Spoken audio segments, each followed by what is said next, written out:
Okay. Mr. McLean, welcome. How are you, sir? I'm doing well. Good. Thank you for having me. You're very welcome. All right, this is our special meeting on contract review and approval. Mr. Hanlon, please note for the record that all city council members are here with the exception of Ms. Appa, and she's excused for the evening. R48, Mr. Hanlon. R48 is the authorization for the engagement of professional services with St. Luke's Health Network in the estimated amount of $750 for pre-employment drug screening. Okay, thank you. As we've done every contract review and approval meeting, Ms. Stroll, always welcome. Speaking to the microphone and give us a quick overview of what we're spending the $750 for. This is to cover pre-employment drug screenings for the first 2 months and possibly a portion of this month. We did have a contract that was in place with St. Luke's that expired at the end of the year, and council approved the contract with LVHN that took effect, hopefully would have taken effect as of January 1.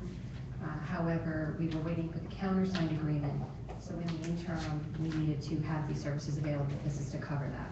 Okay, thank you. Comments from my colleagues? Comments from the public? Mr. Hamlin? Oh, just go ahead, Mr. Just a Brady. quick comment on this one. Is there any private companies that can do this, that probably can pay taxes and then we probably get some money back eventually? I don't know that off the top of my head. My understanding was that they stayed with this company because they had been doing the prior contract. Yeah, can we look into that in the future just to see if there are any private companies? I can ask HR to look into that. Anyone else from council? I'm just curious as to why. I have a question. I was just curious as to why. Why would like a private company to pay taxes as opposed to a non-profit? Is that what you're asking? Yeah. What? Revenue to the city? What if we don't get anybody inside the city and it goes to somebody outside the city? No, if we don't say in the city. If we have somebody in the city that can, it's a private company that can pay taxes and we have a contract with them, some of that money that we're paying, we eventually get a portion back in tax, as opposed to a non-profit organization who pays no taxes. Small business is a good thing for America and also for Allentown. Really? I never knew that. $750. Yes. Okay. Okay, any other comments from my colleague? Comments from the public? Mr. Hamlin, call a vote. Mr. Grady. Yes. Mr. Hendricks. Yes. Mr. McLean. In light of no individual private company, yes. Mr. McGuire.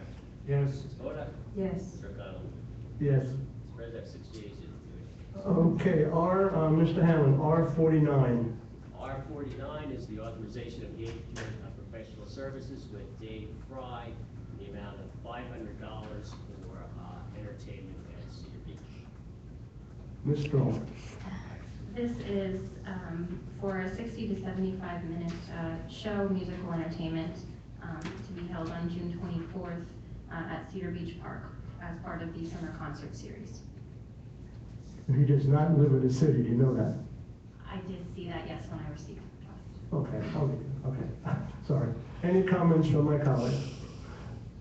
Seeing none. Comments from the public? Seeing none. Mr. Hamlin, call a vote. Mr. Hendricks. Yes. Mr. McLean. Yes. Mr. McGuire. Yes. Ms. Moda. Yes. Mr. O'Connell. Yes. Mr. Grady. Yes. That's 6 yeas. And that's pretty cheap. He's a world-renowned guitarist. There was a big article in the Sunday paper about him about 3 or 4 weeks ago. Okay, that being said, R50.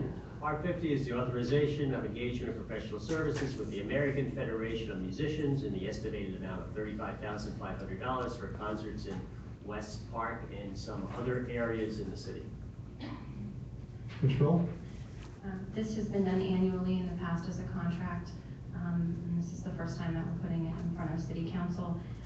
The American Federations of Musicians coordinates the Allentown Municipal Bands, the Allentown Band, the Pioneer Band, the Municipal Band, and the Marine Band, and they provide musical entertainment for the summer concert series. They are the only organization that works with all 4 bands, and they include more than 40 concerts annually. This is money very well spent. People enjoy these concerts summer after summer after summer. They take the lawn chairs, take the kids, the grandkids. This is money very well spent. This is great service. Comments from my colleagues? Seeing none. Comments from the public? Seeing none. Mr. Hamlin, call it out. Mr. McLean? Yes. Mr. McGuire? Yes. Ms. Moja? Yes. Mr. O'Connell? Yes. Mr. Grady? Yes. Mr. Hendricks? Yes. There are 6 yeas. Thank you. R51, Mr. Hamlin? R51 is the authorization for engagement of professional services with publication design in the amount of $4,250 for design and production of Adventure Allentown, the spring-summer edition. Ms. Knoll?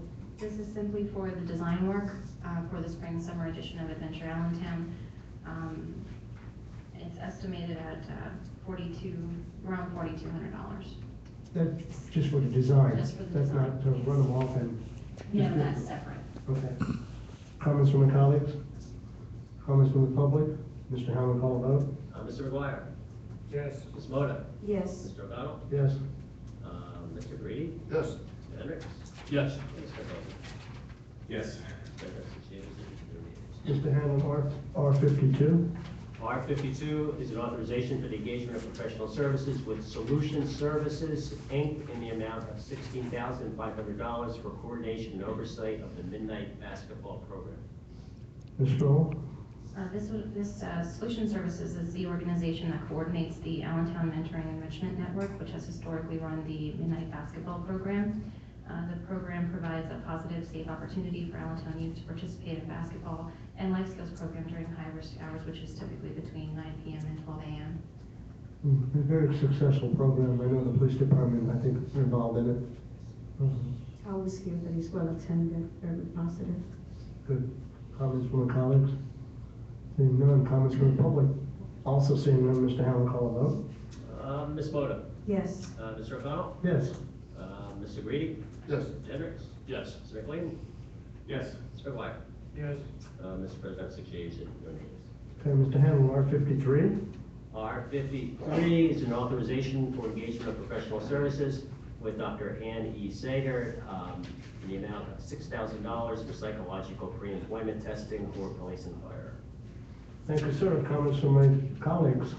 Oh, I missed it. Ms. Stroll, we had this one on, we have this one like a lot. She's got a lot of business from us, right? Yeah. Yeah. This is for psychological services. Go ahead, you explain it. This is just for psychological pre-employment testing for civil service positions for the year of 2016. Okay, thank you. Comments from my colleagues? None. Comments from the public? Seeing none, Mr. Hammond, call a vote. Mr. O'Connell? Yes. Mr. Greedy? Yes. Mr. Hendricks? Yes. Mr. McLean? Yes. Mr. McGuire? Yes. And Ms. Moda? Yes. Spread out 6 yeas and no nays. Thank you. R54. R54 is authorization for the engagement of professional services with Gallagher Reporting and Video Company in the estimated amount of $3,500 for court reporting for the Civil Service Board proceedings. Ms. Roll? These services are needed for when they have to record the hearings for the Civil Service Board hearings. And this is going to be for the year 2016. The cost is estimated because depending on how much the services they may need more. Yeah, and I think a month or so ago, we approved one for Veritex or something like that. That was for the zoning hearing board. That was for the zoning, okay, and this is for, it's good to see that we gave somebody else a piece of the pie. Yeah. Okay, good. Any comments from my colleagues? Seeing none, comments from the public? Seeing none, Mr. Hamlin, call a vote. Mr. Greedy? Yes. Mr. Hendricks? Yes. Mr. McLean? Yes. Mr. McGuire? Yes. Ms. Moda? Yes. Mr. O'Connell? Yes. And Mr. President, I got 6 yeas and no nays. Okay, R55, Mr. Hamlin? R55 is an authorization for a contract with Communication Systems, Inc., in the estimated amount of $319,578 a year for maintenance, monitoring service, and support for the citywide video surveillance system. Okay, thank you. Ms. Stroll, quick explanation, and we'll probably get into. I believe we have a presentation. Oh, we have a presentation, okay. Just before we do the presentation, how long is the RFP contract for? How many years? It is a 3-year contract with an optional 2 1-year extensions. Okay, 3 years, 2 years, okay. Okay, we'll turn it over to Chief Morris. I'm going to start, Mr. President, if you don't mind, and then I will turn it over to Mr. Hilbert and Ms. Stroll for the actual presentation. I just wanted to take a moment and talk about the importance of this contract. You know, the surveillance camera system that's been put in place, is in place here in Allentown, is second to none. Its existence is vital to the safety of our citizens and our police officers, and it enhances our ability to fulfill our mission of law enforcement, crime prevention, and quality of life. The foundation was built in 2007 with only 12 cameras and has grown exponentially since then to 161 total cameras as it stands today, with 13 additional feeds coming from PennDOT and Muhlenberg College. You'll also hear during the presentation how our network infrastructure has been solidified thanks in large part to partnerships with community-based organizations, a segment that is not often considered but vital to the operation and monitoring of the system. The program has expanded to include interior and exterior building security, access control, safety and security alarm systems, and the overall system health monitoring. It's my intention to continue to expand so that we may further fulfill our commitment to the City of Allentown, as it is truly a force multiplier for the Allentown Police Department. As with many things in life, you get what you pay for. Expansion comes at a price, and so does service. We don't expect just service, though. We demand excellent service. 24/7 coverage on essential elements of this system gives everyone peace of mind that even while they're fast asleep, if something goes wrong, somebody is being notified and somebody is taking care of that problem, and it's generally the guy sitting here 2 seats away from me, but I don't know what we're going to do in 2 weeks when he's gone. So just know that, you know, the service that we expect is of the highest quality. I want to thank you for your time, and I look forward to you hearing the details of the contract. And at this point, I'll turn it over to Mr. Hilbert. Welcome, Mr. Hilbert. Thank you, Mr. President. Thank you, Chief. Mike, do you need a second to bring the presentation up? I need to figure out how to get it on that screen up there.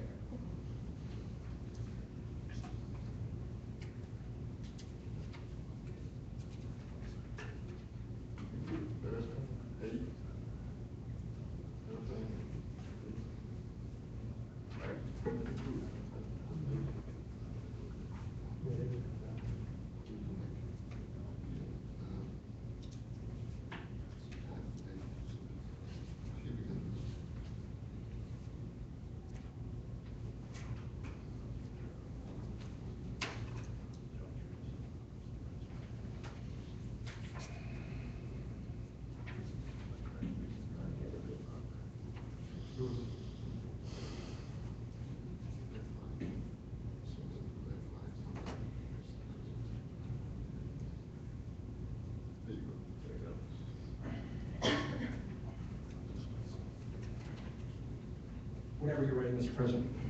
Go ahead, sir. Oh, go ahead, sir. Next slide, Mike. All right, what we're going to do tonight is we're going to give you the facts of the contract. We're going to talk about what this contract entails, the details of this contract. During this presentation, Ms. Stroll is also going to go through the process that we went through for the actual procurement of these services. So we're going to start tonight with the scope of work. And this is what we deem to be a consolidated scope of work. This was not just about the street surveillance system, but this was also about other disciplines and technologies that the city utilizes that we were looking for a vendor that could integrate all of these systems and manage all of these systems and maintain all of these systems for us. So the scope of work included the street surveillance system, which is obviously the main component and will be the main focus of our presentation tonight. We also asked for maintenance services on our interior and our exterior building security videos. This would include public safety building, City Hall, 10th Street Patrol Station, the Communication Center, and Bridgeworks.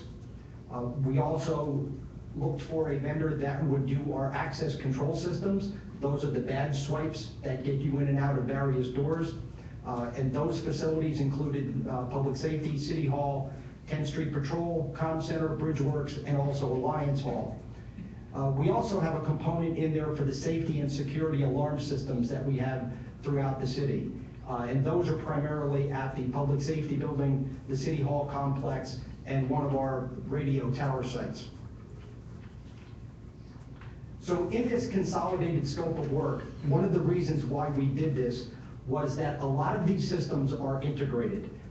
Each one of those systems can be standalone and will work perfectly fine on their own. But what we have found over the years is these systems have become integrated. And when you integrate these systems, you have an inherent cost reduction because a lot of these systems can operate on the same hardware platforms. They utilize the same back-end software. So there is some inherent cost savings by integrating these systems. We were also looking for a single point of contact for that integration service. Naturally, if you're integrating these systems on a single platform, a single outage can affect multiple systems. So we're looking for a single vendor to manage all of these systems and maintain all of these systems for us. In addition to that, we're looking at a combined monitoring facility or a combined monitoring system that can monitor the health of all of these mission critical systems, letting us know if there's a problem, when there's a problem, and having built-in resolution steps to resolve those problems in a timely manner. We did follow the city's established procurement process, and at this time I'm going to turn that over to Ms. Stroll to walk you through that process for us. We released the solicitation as a request for proposal, which is used for the purchase of professional services. The reason we did that was because the services requested in the specifications entail specific technology, skill, training, and unique expertise. And that is required under the administrative code. The RFP was issued and reviewed following the current city procurement policies and procedures. And I'll go through a brief overview of the RFP schedule. The RFP was advertised on February 18th. We post the advertisement on the City of Allentown's website. We also use Public Purchase, which is a platform with which to get the solicitation out to different vendors. And we post in various trade journals that are free to the city. When we post it on Public Purchase, companies are automatically notified that there is a solicitation out there for their review, and then they are requested to come on and actually download the solicitation. So we did a national notification for this particular RFP. We had 344 companies that were notified. Of those 344 companies, 19 accessed the document and downloaded the document. And of those 19 companies, only 4 companies attended a mandatory pre-proposal conference. The mandatory pre-proposal conference was held on March 1st. We required questions from the proposers by March 3rd. The city released addenda on March 7th, and then proposals were due on March 11th in purchasing.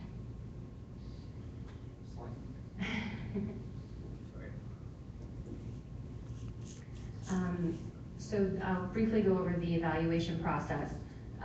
Technical proposals were opened on March 11th. Mike, at that time, we distributed evaluators' instructions, scoring sheets, confidentiality agreements, and the actual technical proposal that was received to the project manager so that he could coordinate an evaluation meeting with the committee members. The technical evaluation was held on March 14th at 9 a.m., at which point the technical evaluation paperwork was submitted to purchasing, and purchasing scheduled the cost proposal opening for March 14th. The cost evaluation meeting was held on March 15th at 2 p.m. And I just wanted to let you know that the evaluation committee was comprised of 6 city employees, 3 of which were voting, so we only require 3 voting members on a committee. But all 6 employees were required to sign confidentiality agreements and conflict of interest disclosure statements before they were permitted to review the RFP solicitation. The award recommendation. So upon review and analysis of the documents for the technical and the cost proposal, the project manager submitted a recommendation for award to the purchasing office on March 15th. Purchasing, myself, reviewed the technical and cost evaluations, the individual scoring sheets for each committee member, and the final committee scoring sheet, as well as the meeting notes that were submitted by the project manager. Once they were approved, an RFP award letter was sent out on March 17th. We have the contract in front of City Council tonight for approval, and the contract start date is anticipated to be March 1st because the emergency contract that was executed expires on March 31st. Right. Okay. And that is my April 1st. You mean April 1st? April 1st, I'm sorry, yes. So if we look at the contract cost, the slide that you have in front of you now breaks down the contract into the 4 disciplines that I had reviewed earlier. We'll speak to the street surveillance component first, which is in the first column.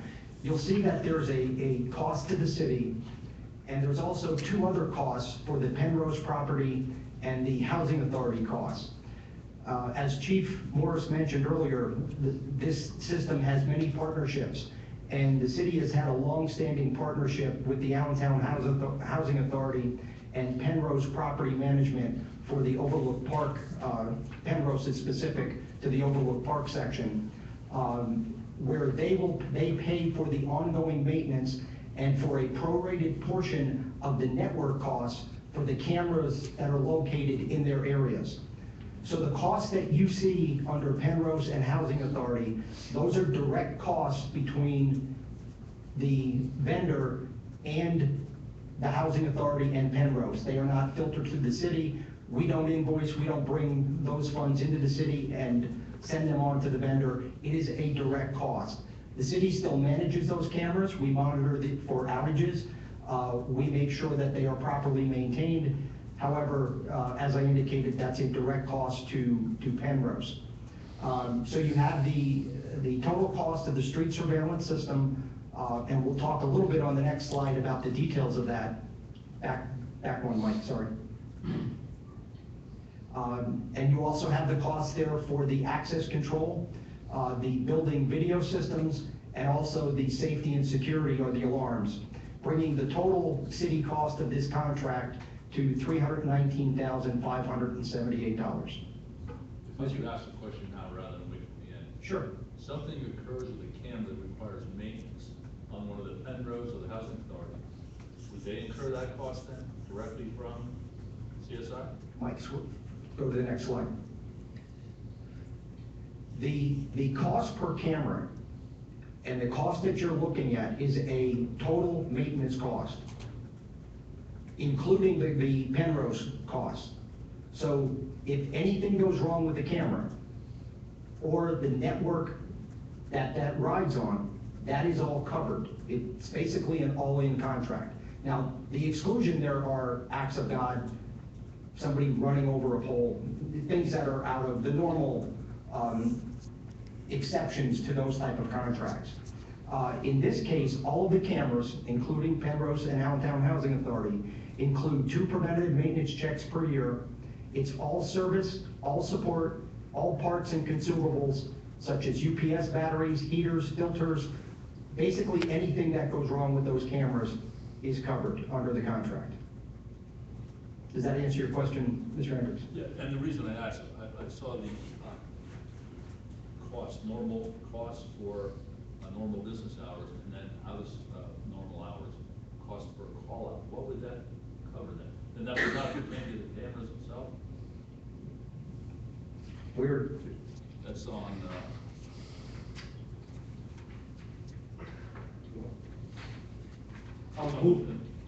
the labor rates. correct. Normal business hours, $115 an hour. Outside normal business hours at $225 an hour. That's what my concern was, if this. The actual maintenance cost, and there's various levels of, for all of these systems that we have quoted, there are various levels of maintenance that are included. For the camera system, a level 1 maintenance does cover a 24/7 response in certain situations. And I'll give you an example. A single camera being out at 2 o'clock in the morning does not necessitate a emergency call out, unless the city deems that it is in its best interest to have that camera fixed for whatever reason, at which time we pay that extra rate. If there are multiple cameras down, if there are 2 consecutive cameras Example, if 7th and Linden and 8th and Linden are both down, those are 2 consecutive cameras, that is an after-hours call-out. If there are multiple cameras down throughout the city, that is an after-hours call-out, and that is covered by the maintenance contract. The out-of-warranty or the out-of-hours cost also includes things like the access control, the interior building, and the safety and security. Those systems we do not have on 24/7 coverage. However, it may be in our best interest to call someone out in the middle of the night to repair a door that won't close in the public safety building. That is why we ask them for their published labor rates. We're more or less holding them to a cost of what they're going to charge us if we call them out in the middle of the night. It gives us a gauge to say, this is what it's going to cost us, or what we think it's going to cost. It may take an hour or two. Is it worth calling them out at 2 o'clock in the morning, or can we hold off until 8 o'clock the next day to bring them in? That is where those published labor rates come in at. All right, and I would assume those aren't utilized very often, they're called out very often, you would have that information. For where we actually will pay them? Yeah. It's very seldom that occurs. I'm not saying it has never happened, but it is, for the camera system, I think I can remember maybe 2 or 3 times where there was a single camera down and the police department felt that there was a necessity to have that camera in service at that time. And I'm recalling that on probably a couple of them, they put it under the maintenance contract. Again, yeah, that would fall under there then. Correct. Well, a single Unless it was an act of God or similar. But a single camera being down is not a 24/7 response. It has to be 2 consecutive or greater. Okay. Thank you. You're welcome. So as we're looking at the per camera cost, the basic cost, if you factor out the numbers and the number of cameras, you're looking at about $1,880 per camera for a pan-tilt zoom camera, and about $500 for the panoramic cameras we have. Those are much smaller panoramic cameras. And as I indicated, that does include 2 preventative maintenance checks a year, and all service and support and parts that are needed to keep that system operational. So if you look at the overall cost of the network, including all the components, the servers, the software, you're looking at almost $2,100, $2,058 per camera for what we're at, the camera level that we're at now. Next slide, Mike. One of the other pieces of this contract is the ability to expand these systems. As council knows, and the chief indicated in his opening remarks, we started this with just a few cameras coming down Hamilton Street. And since 2007, it has expanded to a very large network. We need that ability and that flexibility to grow these systems as money and need and time allows us to. So that was another piece of this contract, that we were looking for someone who could grow these systems with us. And I'm not just speaking of the street surveillance system. There could be a need for another alarm system. There could be a need for more interior cameras. There could be a need for additional access control. As the city's needs expand and contract, this contract needs to go along with that. We made it clear in the RFP that there is no guarantee that these projects will be funded or offered. We simply wanted the ability to do these projects moving forward within the contract should the funding and the necessity arise. Next slide, Mike. So built into the contract is the expansion of these various systems. And the limits in the contract that we have specified are up to 35 new or replacement surveillance cameras, and there, of course, the associated equipment that goes along with them, 30 additional access control devices, 18 interior surveillance cameras, and 10 additional panic alarm devices. All of these projects, according to the contract, will carry a full 1-year warranty at no cost to the city. And then after that 1-year warranty, the maintenance cost for this equipment would be folded into the yearly maintenance cost that we would have with the vendor for the maintenance services. Next slide, Mike. So the initial term of the contract, as the president asked earlier, is for 3 years. There are 2 one-year extension options, which would have to be under the exact same terms of the contract, the initial contract. Both the vendor and the city would need to agree to that. As I just mentioned, because of the fluid nature of these systems and our need and ability to expand and delete things within these various systems, the actual contract cost is reviewed in years 2 and 3, and would also be reviewed in years 4 and 5 if those additional years are taken, and it would be adjusted as necessary.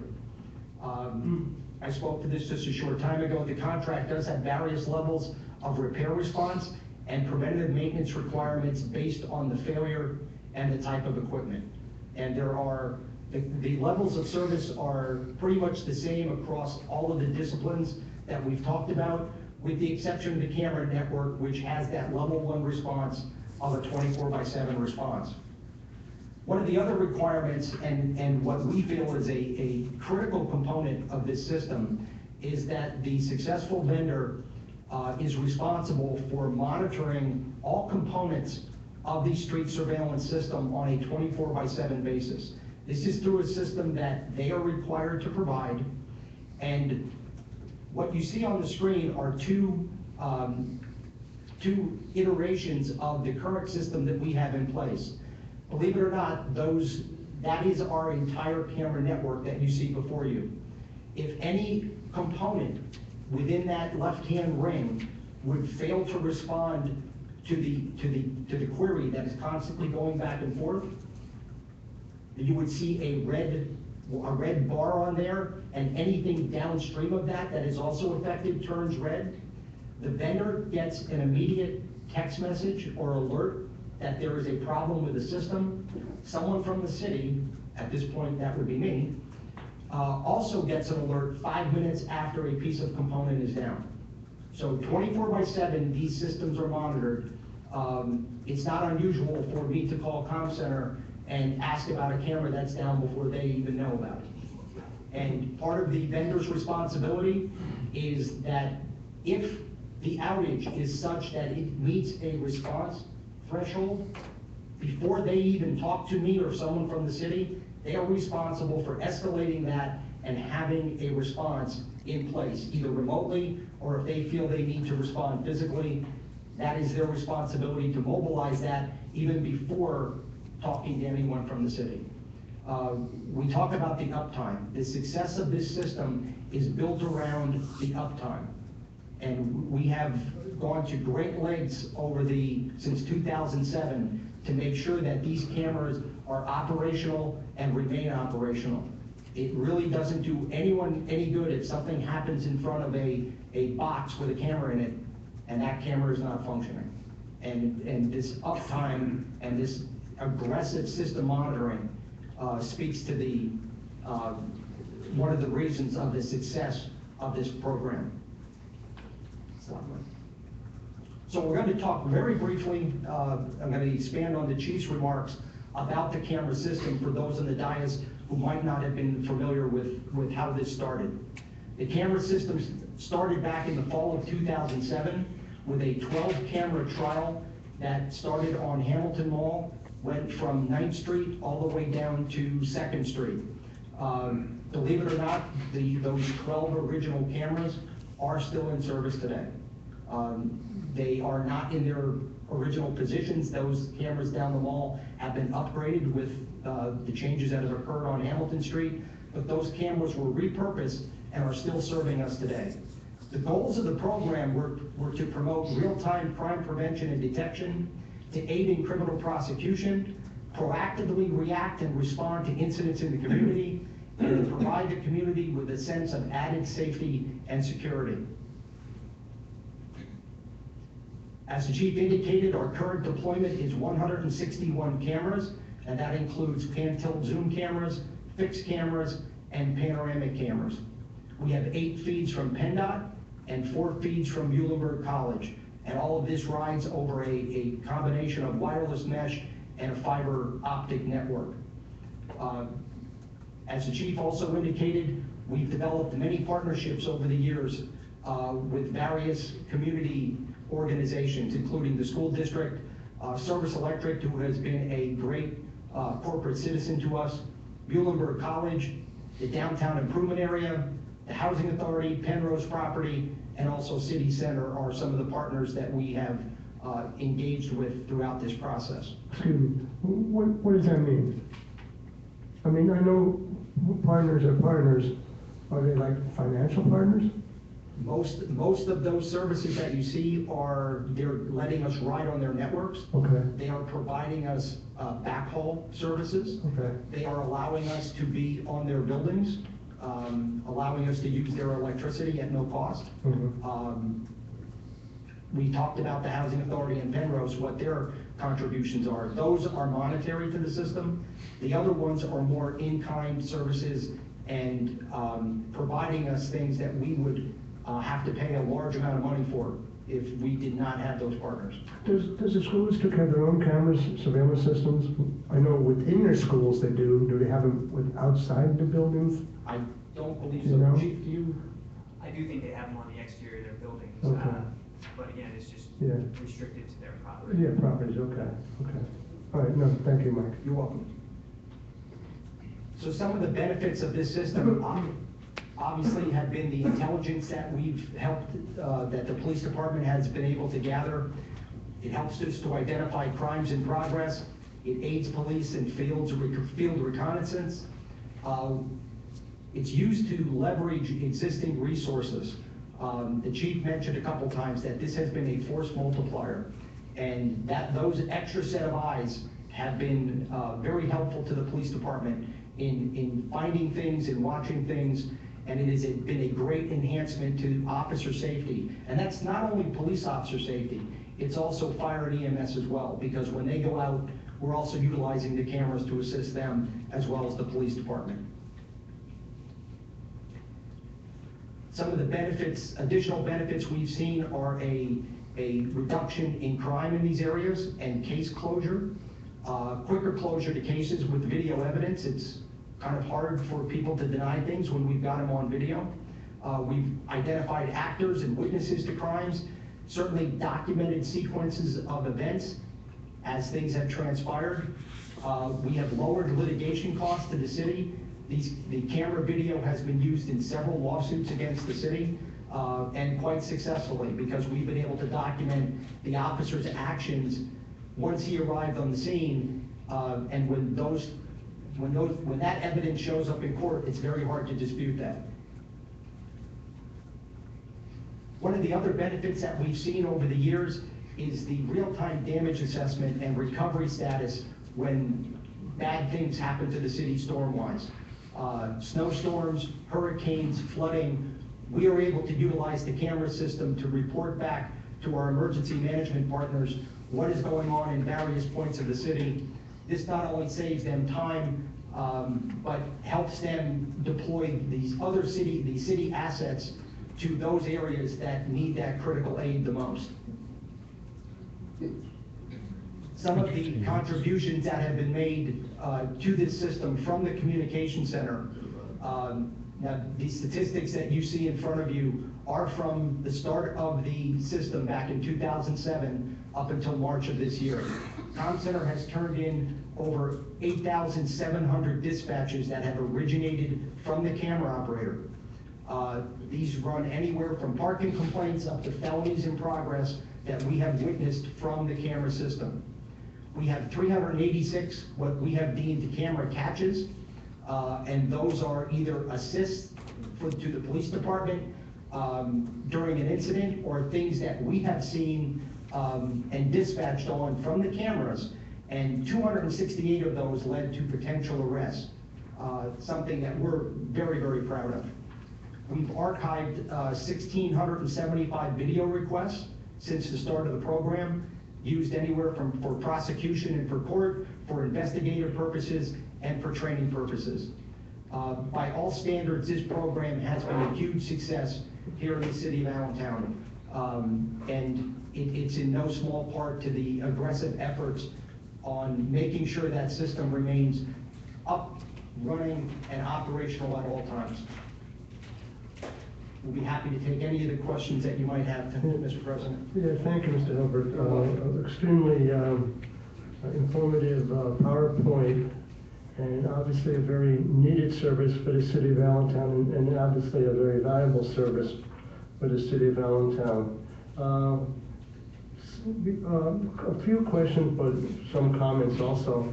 And I also, this is for the current chief of police, Mr. Hilbert, but I would also like to get my colleagues, former chief of police, Roger McLean, and former captain, Darrell Henricks.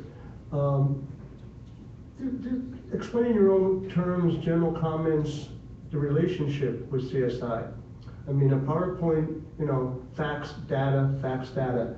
Just give me like, what's the relationship of CSI and the city of Allentown? Just general comments. We'll start with Mike. CSI was a partner with the city for many years before the camera contract came about in 2007.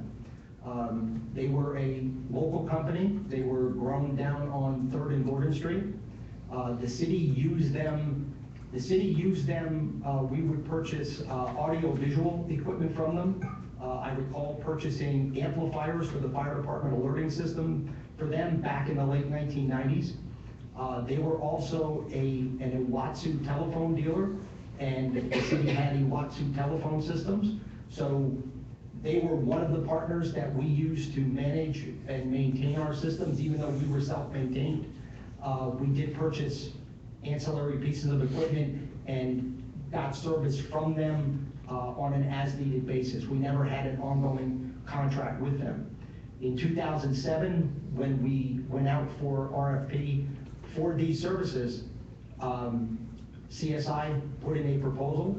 They were vetted down to the short list, and it was their local knowledge that really sold us on CSI, and their ability to not only put in the trial system that we had, but also we felt that they had the ability to expand with that system.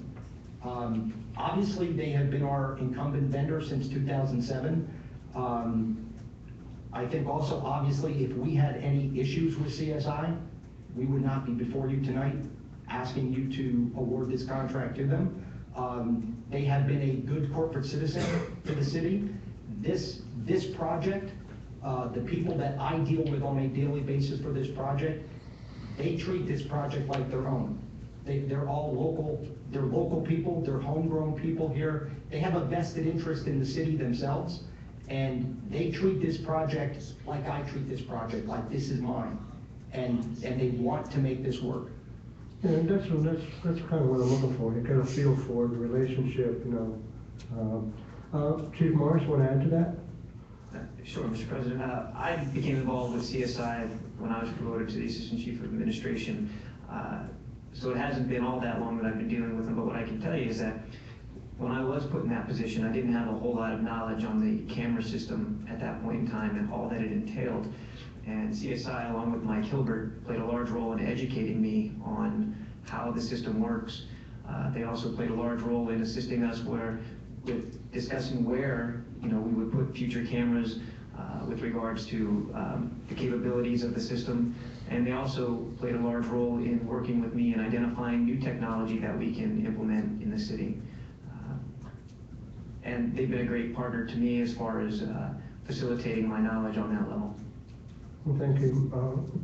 Former Chief, Mr. McLean, I know you had many experience with them. I'd like to hear your comments.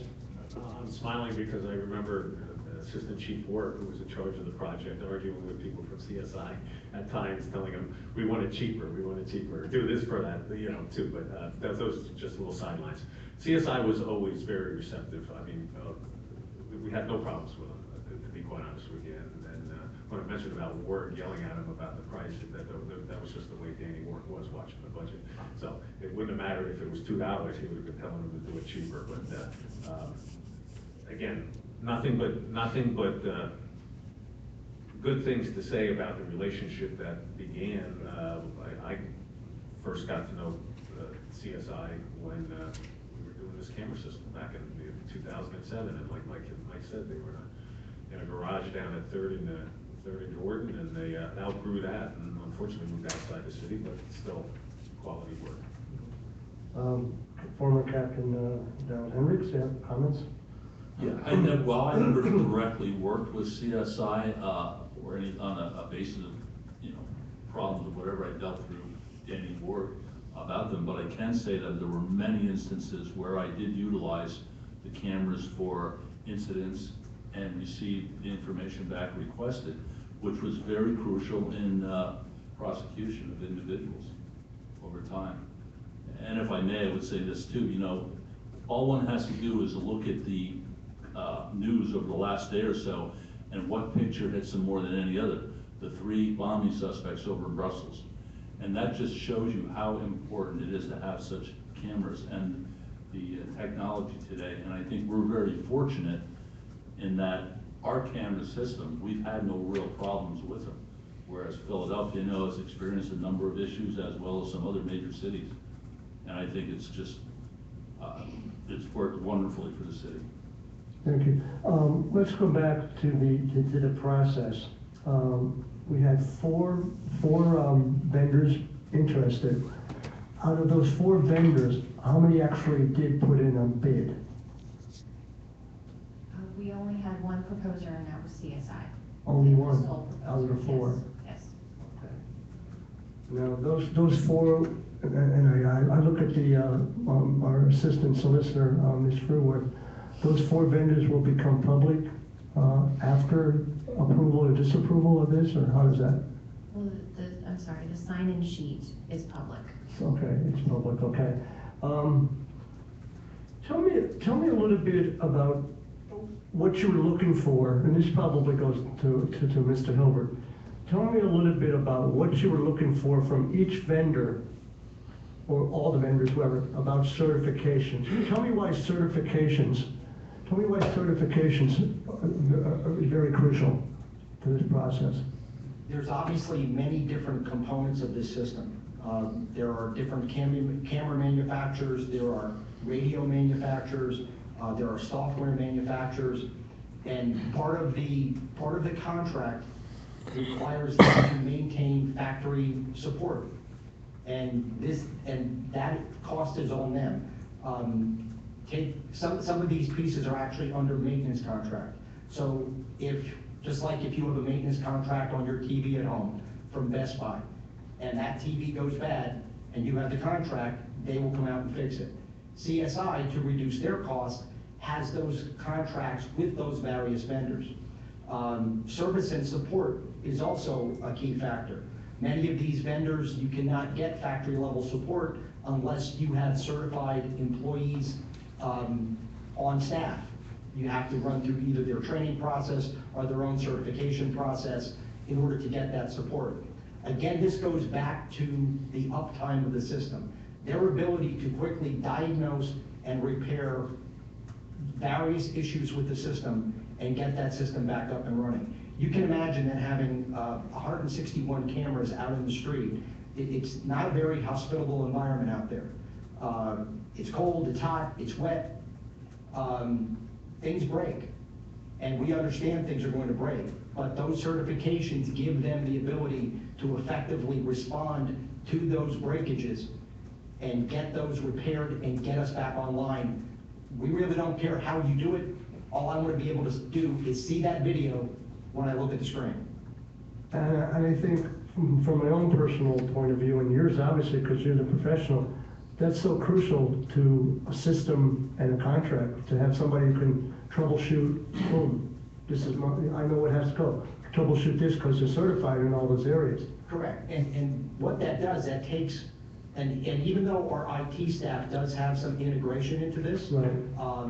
even the city does have some first level responsibilities for troubleshooting. Right. A camera goes down, we need to make sure that there's power to the camera. At an intersection, it's very easy. If the traffic light's not on, pretty much the camera's not going to work. So those type of things are on us. So the city does have some networking responsibilities, but we certainly don't have the resources and the personnel to manage this to this level. And that is why we required those certifications, and we required them to demonstrate to us that they had the ability and the equipment to manage this equipment. Simply having a bucket truck to get to the height where these cameras are is an absolute necessity. You can't go out in the middle of the night and rent a bucket truck if you don't have one. One other question, and I'll open it to my colleagues. General question. Obviously, the city council, we always are grilling Mr. Hartzell on, structural deficit here, structural deficit there, over the next year and the years to come. Simple question: do you feel that the city is getting, for fiscal responsibility and fiduciary responsibility, are we getting a good bang for a buck? Absolutely. And the only way to reduce that cost is to lower that service. And at this point, this camera system, we believe the cameras downtown helped play a vital role in what's going on down there. And you basically get what you pay for. And if we would reduce what we believe is the needed level of service, cameras are simply going to go down. And they may go down, if they go down on a Friday at 3:59, not gonna be till Monday about 10, 11 o'clock till those cameras come back up. So it's not just waiting the night. If it's a weekend situation, you're waiting multiple days. And all it would take is a few things to happen in plain view of the cameras, because all the cameras are, everyone knows where the cameras are. And then it would have to get out that those cameras were down. Captain Hendricks mentioned Philadelphia. A recent controllers report from a few years ago, when they did a study, showed a third of their cameras were down at any given time. That is not the system that we want to have, and it's not the system that the police department need to provide this level of service. Thank you, sir. I'll open it to my colleagues.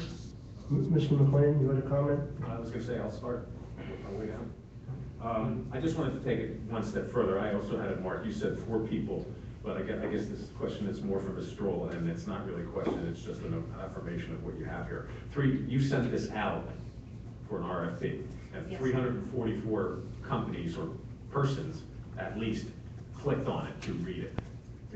So the public purchase will automatically send an email notification to the companies that are registered for that particular commodity code. Right. So 344 companies received a notification that the solicitation was out there. And out of that, four companies attended the mandatory meeting. Correct. And you received 1 proposal, and that was from CSI. Correct. So it's not like only 4 people knew about it. No. Quite a few people knew about it, okay. Going on from there. And probably this is for Mike, and I think I know the answer, but maybe just for the rest of the people on council and anybody else here. On page 7, Mike, of the presentation, the camera system, you have partnerships here with the Allentown School District, Service Electric, Muhlenberg, whatever, Allentown Housing Authority. And some of those companies purchased cameras also? I know Lanta did, but the City Center? City Center purchased their own, and Chief, you might be able to speak a little bit more to that. They purchased their own cameras. They actually allow us on the roof of their building for backhaul purposes.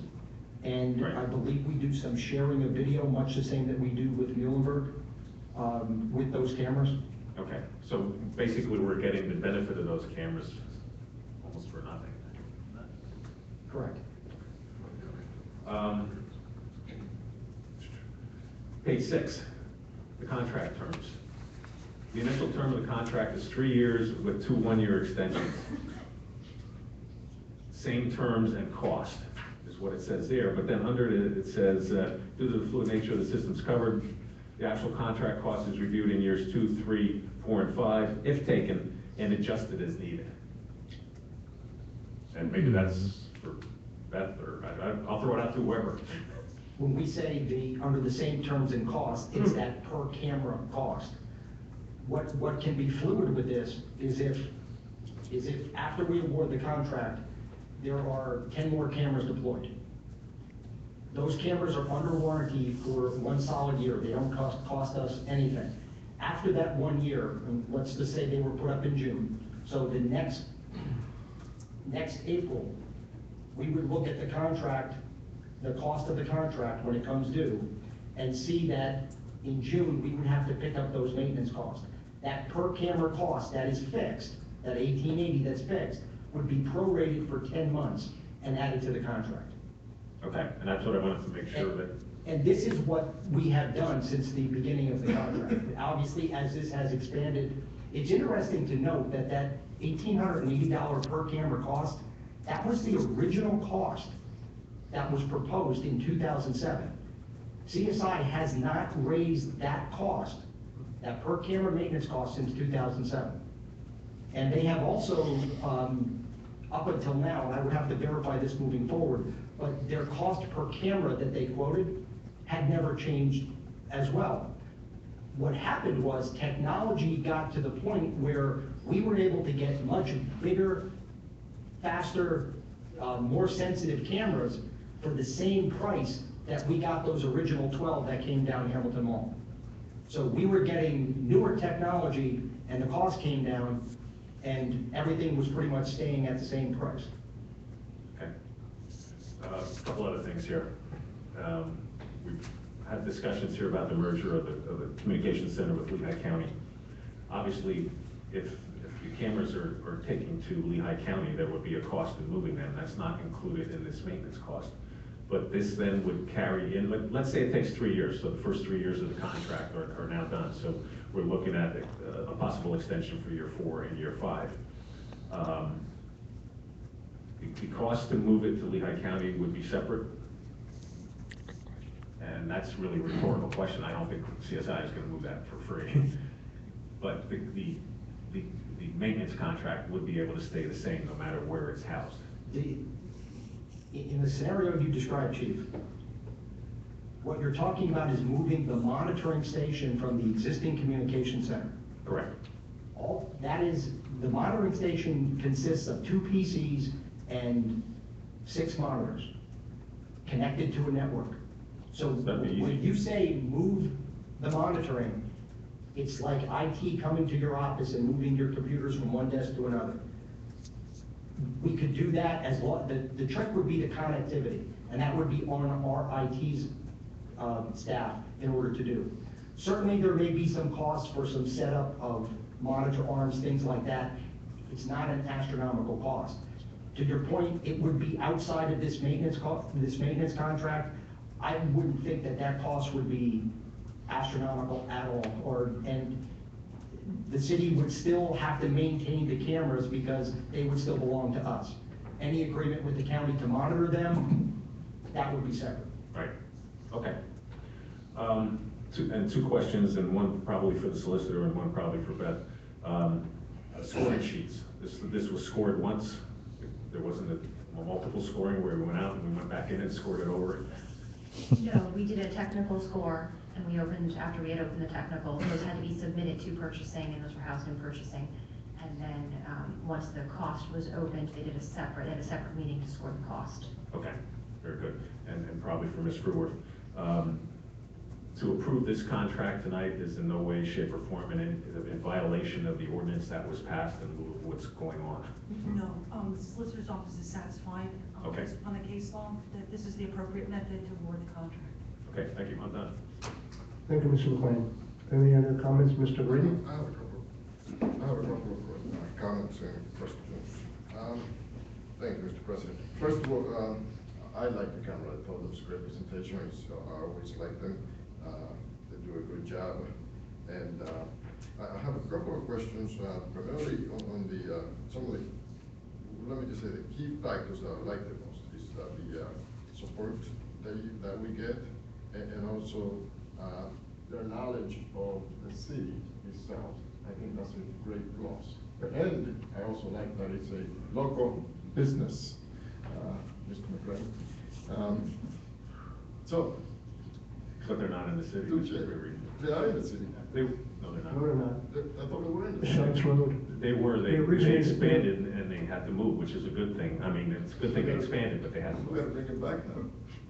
You work on that. Yeah, we're working on it. All right. So, just, in regards to the camera, was there, I guess this goes to you,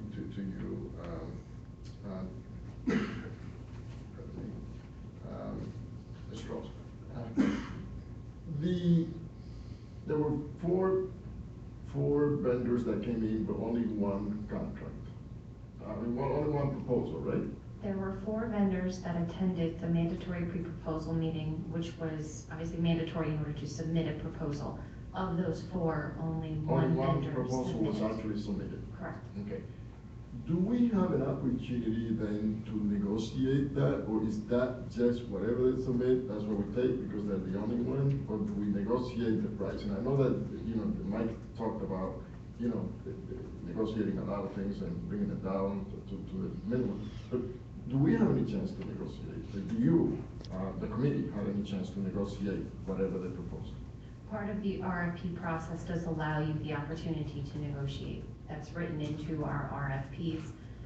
It would be at the determination of the project manager whether or not they felt negotiations would be I necessary. understand that, that's why I'm asking the question, because as a proposal, as an RFP, you can negotiate. How do we negotiate? Do we do anything? Do we bring the price down, or do we just take whatever they say it costs? And I can only speak from mine, and maybe Mike can elaborate a little bit. Did anybody try? Yes, there was an issue that was raised with the per camera cost. That we did in fact get a clarification, revised cost proposal from CSI, and it saved approximately $38,000 a year. So you say 38,000? Correct. In negotiation process? Correct. Okay, that's good. The other question I had is in regards to, this whole issue about the $1,880 per service cost per camera. I find that to be a little high, a little steep, if the only way, I think in your presentation, Mike, you said that you would be two times a year they get to monitor it. So is that what we're paying, $1,800 for to go and check the camera twice a year? Part of that cost is all of the maintenance. If that camera goes bad, that's a $10,000 camera. That camera goes bad, they replace it. So that is why the 2 preventative maintenance checks a year. CSI is very heavily into preventative maintenance. As I indicated, those 12 original cameras are still in service today. I heard that. If they were not properly maintained, they would have been dead a long time ago. And when you say that, it kind of got me to think more about this question a little further, because I'm thinking, if these cameras are that durable, which it sounds like they are, they would get a manufacturing warranty, wouldn't that translate into probably lowering the cost because of the camera breaks in some amount of time? The manufacturer warranty only goes so far. I use the analogy, if you bought a TV at Best Buy, you may get a 90-day manufacturer warranty. If you buy that extended warranty, you can take it back for the next 2 years and get that replaced. The out-of-the-box warranty for a camera, when that expires, CSI gets the extended warranties on that. And it costs $1,800 a year for that warranty, for one camera. It's not only That just costs $10,000. It's not only the warranty. You're getting those 2 preventative maintenance checks a year. You would be surprised how dirty the domes get. We're to the point where we can't even see out of them, especially the lower ones down Hamilton Street. When we brine and we salt and the cars go, that mist goes right up to the cameras, and that has to be cleaned off. 1, it degrades the video. 2, it's a detriment to the camera. I think because those 12 cameras are in service for so long, it's a testament to the reason why we need them to do those preventative maintenance checks. But that cost also includes all those parts. We don't get charged for any part that is broken on the network unless it's run over by a bus or there's an act of God. I don't know, I don't know what you're saying, but in those 2007 with 2016, so we're talking about 9 years. So we paid the camera already several times. We have. Because of that money, the 1,800 Canadians. You know what I mean? I'm kind of speculating if there is another way, if we can compare it to something else. And I'm not saying that they're too expensive. What I'm saying is, I don't have any way to compare it to anything else that there is, because there hasn't been any other proposal.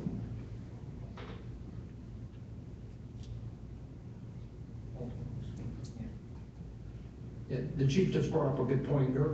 Several years ago, there was a publication for the city of Baltimore, and their number of cameras versus their overall cost, Baltimore was around the $2,500 a year cost for a camera. Per camera, for maintenance or per camera? That was the overall cost of the system.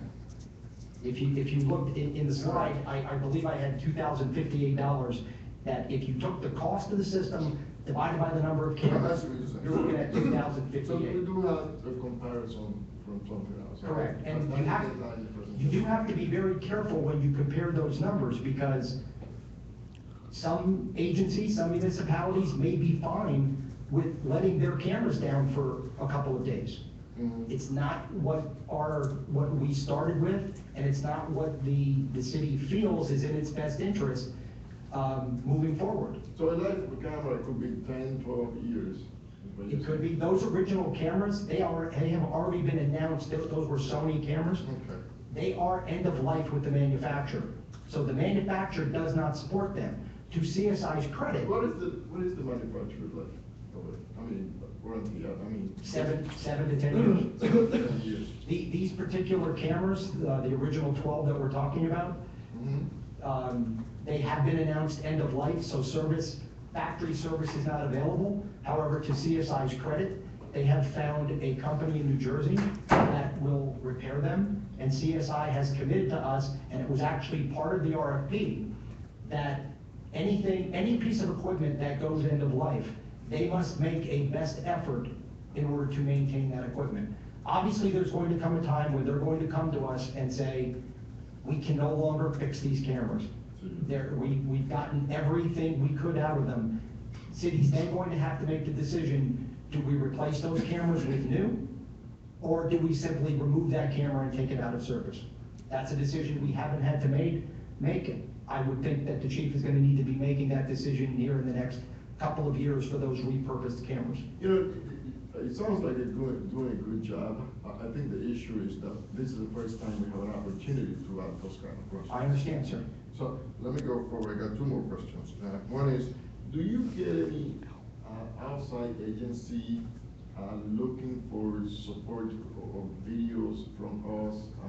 Let's say there's an accident and the insurance company needs to see the video. Do we charge for that, or do we just give it to them? Yes, you want to speak to that, chief?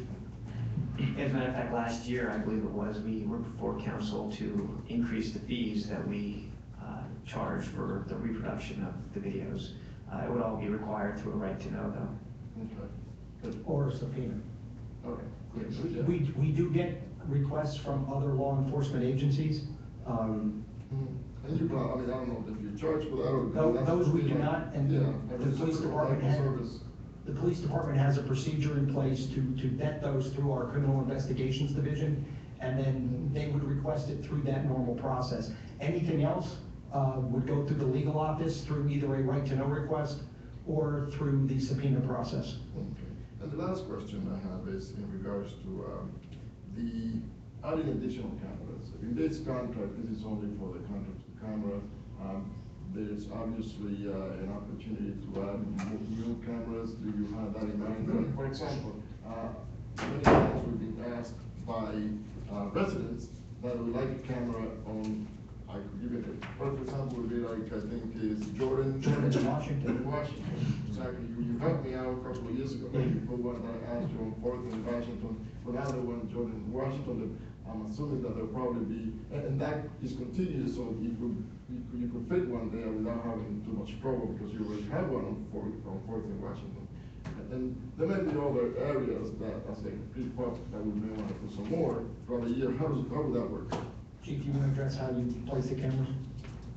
We're constantly getting requests to place cameras based on activity in individuals' neighborhoods, and we're always, as a department, looking at expanding the system so that we can, reach more, reach farther into the corners of the city. What we have to consider sometimes is the ability for the cameras, put those cameras in certain locations and be able to get that video back.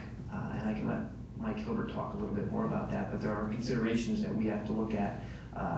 We'd love to be able to get them into, certain alleys and everything, but it's all about being able, having the technology in place to get those feeds back.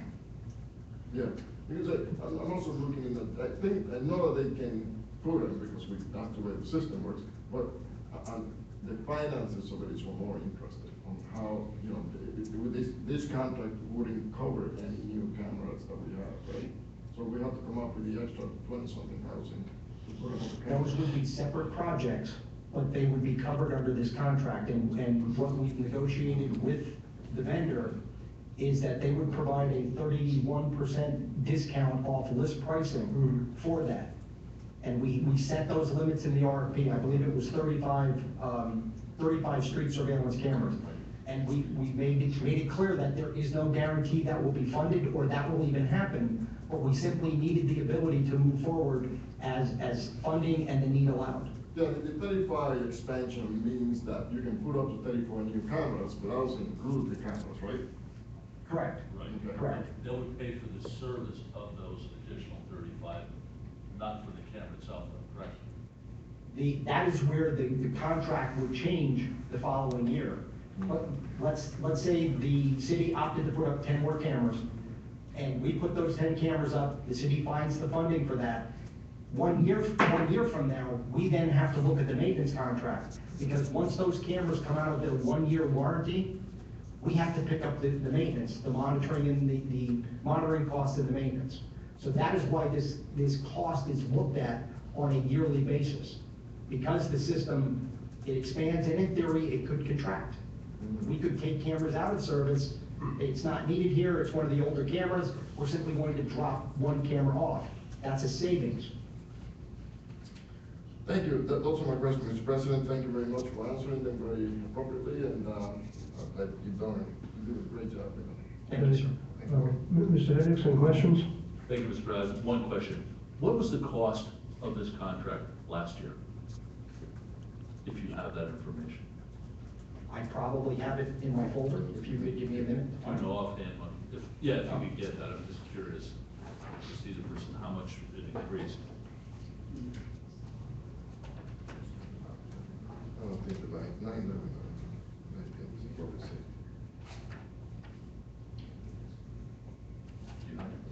Do you know?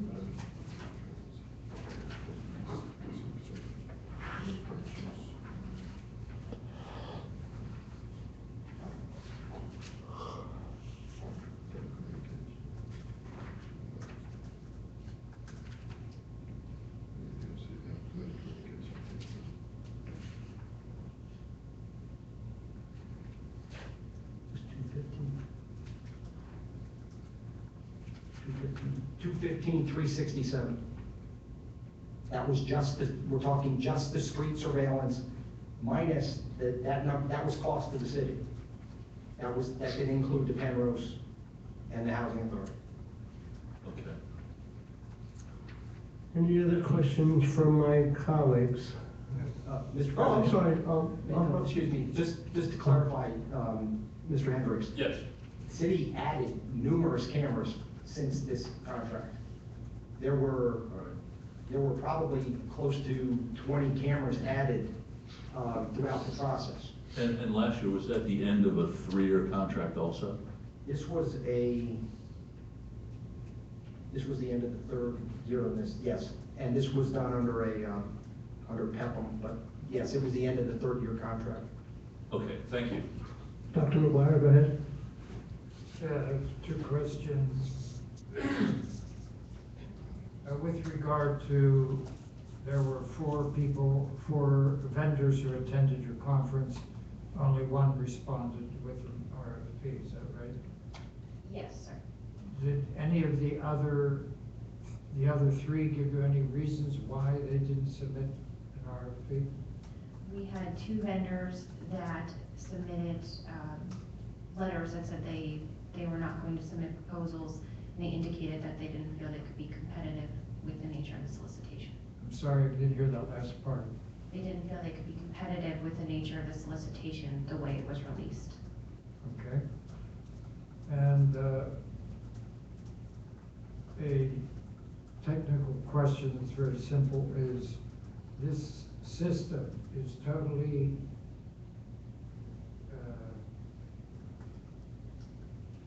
self-supporting for its own electricity supply should it become necessary. That is, if PPL went down, this system would continue to work, that has its own internal battery system, et cetera, at all contact points, et cetera. That is correct. There is a limit to those batteries, but every component of the backhaul and the camera itself has a battery backup. Good. I think this is a very good presentation by the department and our IT staff and vendor staff. Thank you for the good work. Thank you, Dr. Blair. Mr. McLean? You know, just one question. What do we have budgeted this year for the contract? I believe it's budgeted at 390. When we put the budget together, we just got preliminary numbers from CSI at that point in time. They didn't, because this contract was all in the works, so they gave us a high-end number because they weren't sure where it was going to come in at that point. Okay, so it's not like we only have 300 budgeted and we're going 20 over. Correct. Okay. So you'll be showing a surplus at the end of the year, right? Ms. Mona? Yes, you mentioned that you do collaborations with different, with different people, and you also mentioned one of them is Muhlenberg. With this contract, will they be able to, when it comes to the service, are we going to be able to service Muhlenberg cameras also? No. Or is only our cameras? The relationship that we have with Muhlenberg under the memorandum of understanding is that the city placed 4 cameras surrounding the main campus. And what Muhlenberg gave to us was they allowed us to use their internal wireless network in order to backhaul that video. So those cameras belongs to us then? No, the 4 street cameras belong to us. They're part of this contract. Part of the in-kind service was that Muhlenberg also gives us 4 of their feeds from their internal system. These are exterior cameras around the campus. So what we've done is taken our 4 cameras, turned them into 8. I understand now, okay. And in exchange, we gave them our 4 feeds. So it was a win-win for both of us. Understand, thank you. You are. Last chance for council members. Okay, seeing none, any comments from the public? Go ahead. Just a quick comment, and that is, in my time on the job, and I think Roger's could attest to this too, I can't think of any single item that has been more effective since 2007 for the police department, other than the police officers themselves, than these security cameras. So I think it's something that has become vitally important and a necessity to the city. Thank you, Mr. Hendricks. Okay, no other comments from the council? Please make a note, no comments from the public. Okay, thank you, appreciate that. R55, we will now vote on R55, which we might in the future call the Mike Hilbert resolution in your memory. I should say, in your memory, not memorial, memory. There's a difference. Dr. McGuire knows that. So R55, the Mike Hilbert resolution. Mr. Greedy? Yes. Mr. Hendricks? Yes. Mr. McLean? Yes. Mr. McGuire? Yes. Ms. Mona? Yes. Mr. O'Connell? Yes. Now, before we adjourn, obviously, Mr. Hartzell's back there. We had a meeting with Mr. Hartzell the other day about various issues. We always want to thank Mr. Hartzell. Ms. Stroll, we always want to thank you, and Chief Morris, and Assistant Chief Struss. Mr. Hilbert, this is your last meeting, so it's, they made a few comments last week, okay, but I say my comments because Because I'm the president. What are you laughing? Okay, now, Mike, obviously, as Mr. Caridi and everyone said, the presentation was very outstanding, very informative, and we knew this would be a resolution that we would have to get a lot of data, a lot of facts, a whole bit. But Mike, my dealings with you over the years, and I'm on city council now, this is my 7th year, your expertise, your professionalism has been outstanding. 35 years with the city, you're going to be retiring March 31st. You have a smile on your face, 35 years, and obviously, I wish you the best of luck in the future. It shouldn't be luck. People say best of luck. I would say like the best of success. They're different, okay? Sometimes you don't make your luck, but you make your success. And Mike, goodbye, good health, good speed, Godspeed, and hopefully we'll see you again every now and then. Well, thank you, But Mr. 35 President. years should be commended. And like I said, Chief McLean and former Captain Hendricks, they work with you on a probably more integral basis than I did. But nothing but the best for you and your family. I appreciate that, and it's probably pointing to an empty house here, but it truly has been a privilege for me to serve the city.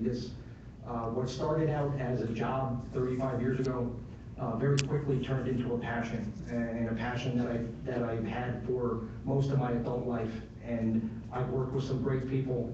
The city has fantastic employees. Unfortunately, they're the unsung heroes, and they're the ones that keep this city going. And I've just appreciated everything that this diocese has done, and dioceses before you, and all the administrations. It truly has been a team effort, and it's been my privilege, and I thank the citizens for having me for 35 years. Thank you. This meeting is adjourned. Everyone have a great holiday.